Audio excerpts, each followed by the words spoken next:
This afternoon, advocates gathered at the state capitol in front of these steps you see behind me, demanding that big oil companies pay for climate costs. They are urging Governor Kathy Hochul to include the Climate Change Superfund Act in the upcoming budget. The climate crisis costs are in the tens of billions of dollars, and the taxpayers should not be burdened with these climate crisis costs.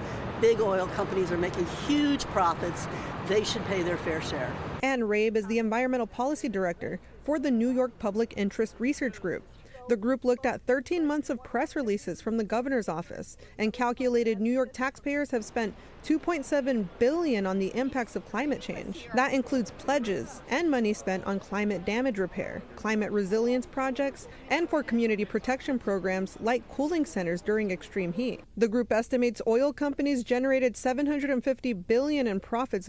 Let us act now, before it's too late. More than 200 environmental, religious, and labor groups signed a letter that was sent to Governor Hochul today, urging her to include the Climate Change Superfund Act in the upcoming budget. We're trying to pass this on the state level and eventually take it to the federal government and have the federal government establish a climate superfund. She says the economic impacts of climate change should fall on the companies that produce fossil fuels. Labor leader Fred Cowell agrees. It's imperative that we take this step and make sure that those who have caused the greatest harm pay for what they are doing.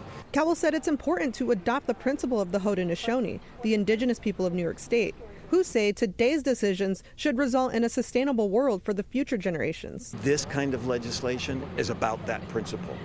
The decisions that are being made will impact human beings living generations in the future. And they have to do the right thing by passing this bill. Reporting in Albany, Karina Dominguez, News 10 ABC.